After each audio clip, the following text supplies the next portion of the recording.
नक्सलियों ने झारखंड के धनबाद को दहलाने के साथ सीआरपीएफ की टीम को उड़ाने की बड़ी साजिश रची थी। सुरक्षा बलों ने नक्सलियों की नाकाब साजिश को इंटेलिजेंस और सतर्कता की मदद से नाकाम कर दिया है। धनबाद में 10-10 किलो के 2 आईडी माइंस नक्सलियों द्वारा बिछाई गई थी। समय रहते धनबाद पुलिस को इसकी जानकारी मिल गई। माइंस का पता लगाकर पुलिस ने सीआरपीएफ की मदद से दोनों को निष्क्रिय कर दिया गया है। सुरक्षा बलों को कुछ स्थानीय लोगों द्वारा गुप्त जानकारी दी गई थी। सूचना की पुष्टि के लिए सीआरपीएफ और पुलिस ने साझा अभियान चलाया। अभियान में दोनों माइंस का पता लगाया गया। टेक्निकल टीम की मदद से दोनों माइंस को निकाला गया और पूरी सावधानी के साथ निष्क्रिय कर दिया गया। आईडी वाले ये दोनों माइंस मधुकट्टा की कच्ची सड़क पर कुछ दूरी पर बिछाई गई थी। झारखंड के सभी इलाके में शुक्रवार को बारिश हुई। इस दौरान कई जगहों पर वज्र गिरा तो कुछ स्थानों पर ओलावृष्टि भी हुई। इससे जान माल तो नुकसान पहुंचा, कई फसलों को भी क्षति हुई। वज्र गिरने से राज्य में तो 2 लोगों की मौत भी हो गई, जबकि आधा दर्जन लोग घायल हुए हैं। सबसे ज़्यादा बारिश राजमहल में रिकॉर्ड की गई है। यहाँ 80 mm बारिश दर्ज हुई है।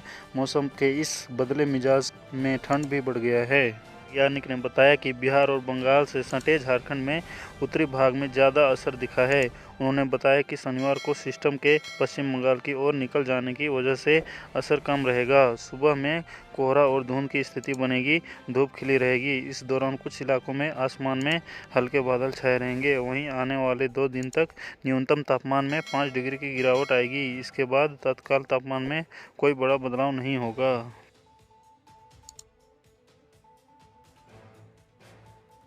बजट सत्र के तुरंत बाद होगा पंचायत चुनाव।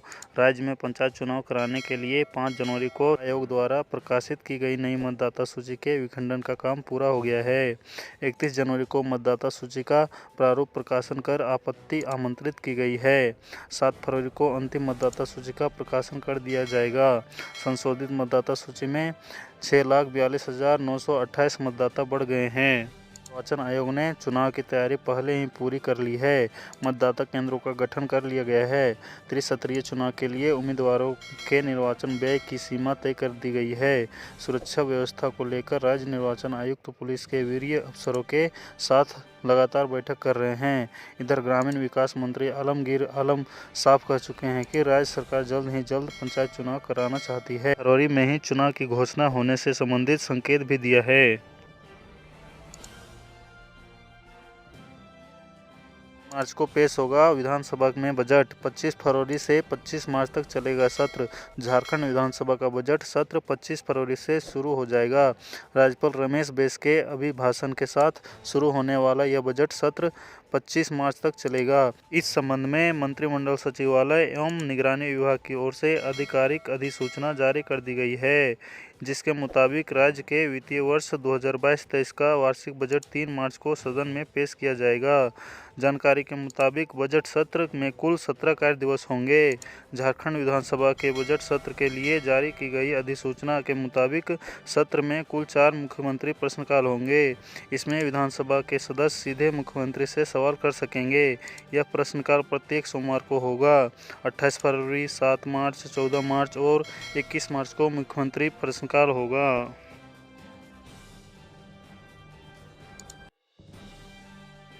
झारखंड कर्मचारी चयन आयोग ने झारखंड डिप्लोमा स्तर संयुक्त प्रतियोगिता परीक्षा के लिए नोटिफिकेशन जारी किया है। इसके लिए ऑनलाइन आवेदन की प्रक्रिया 7 फरवरी 2022 से शुरू होनी है। इस परीक्षा के माध्यम से जूनियर इंजीनियरिंग की पद को भरा जाना है। जूनियर इंजीनियर के कुल 1289 रिक्त पदों पर भर्तियां होनी है।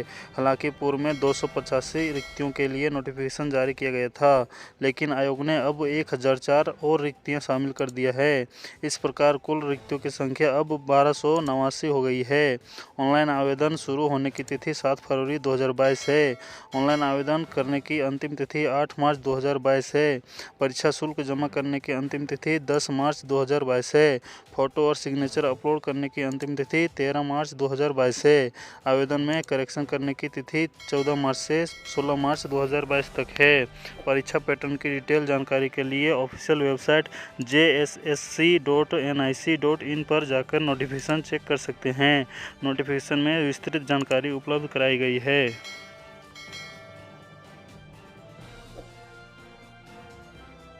झारखंड में मैट्रिक और इंटर की परीक्षा होंगी होली के बाद।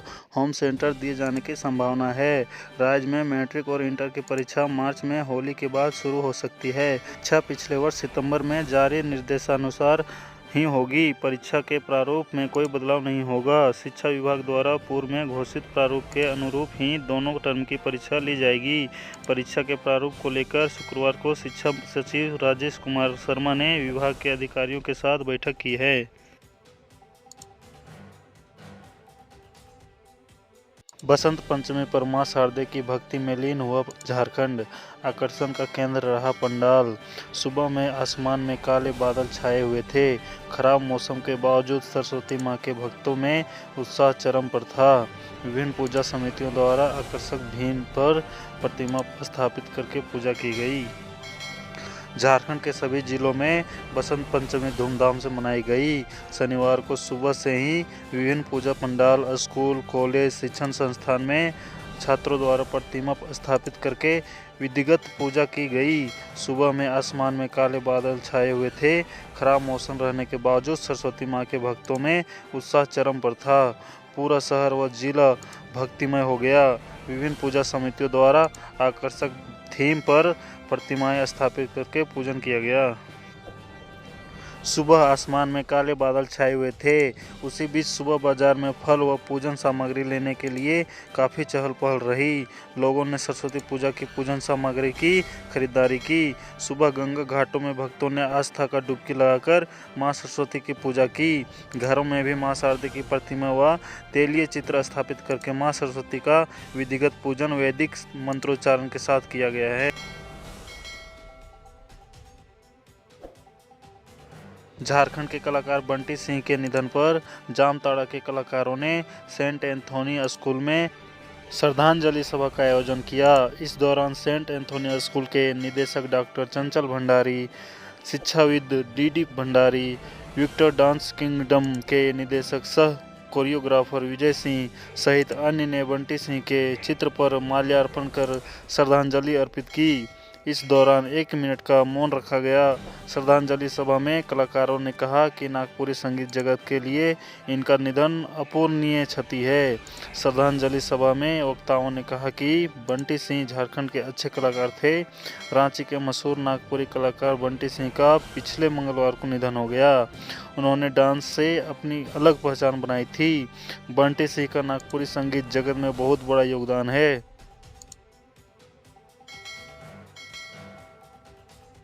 अफ्रीका में फंसे झारखंड के 33 मजदूरों में से 7 मजदूर आज लौटेंगे रांची। अफ्रीका के माली में फंसे गिरिडीह और हजारीबाग जिले के 33 मजदूरों में से 7 मजदूर 5 फरवरी को रांची लौटेंगे। 3 फरवरी को 7 मजदूरों का पहला समूह बमाको से निकल चुका है। सभी 5 फरवरी को फ्लाइट द्वारा 12:45 में बिरसा मुंडा एयरपोर्ट रांची पहुंचेंगे। पहला समूह में दिलीप कुमार, छेदीलाल महतो, संतोष महतो, लालमणि महतो, इंद्रदेव ठाकुर, लोकनाथ महतो व इंद्रदेव प्रसाद शामिल हैं। जानकारी के अनुसार 6 फरवरी को मजदूरों का दूसरा समूह बकामो से झारखंड के लिए निकलेगा। वेस्ट अफ्रीका में माली से इन 33 मजदूरों ने अपने राज्य वापसी की गुहार सोशल मीडिया के माध्यम से लगाई है। इसके बाद मुख्यमंत्री हेमंत सोरेन और श्रम मंत्री सत्यानंद भोक्ता द्वारा संज्ञान लेते हुए घटना की उचित कार्रवाई के लिए राज्य प्रवासी नियंत्रण कक्ष को निर्देश दिया गया। राज्य प्रवासी नियंत्रण कक्ष द्वारा मजदूरों से सत्यापन किया गया एवं जानकारी मिली कि वह सभी वर्ष 2021 के कल्पतरु पावर ट्रांसमिशन लिमिटेड में फिटर के रूप में वहां कार्यरत थे। उन्हें त्रिमाही वेतन देने की बात नियुक्ति पत्र में अंकित थी। मजदूरों ने बताया कि ठेकेदार ने उनका पासपोर्ट जब्त कर रखा है और वह भारत वापस आ चुका है।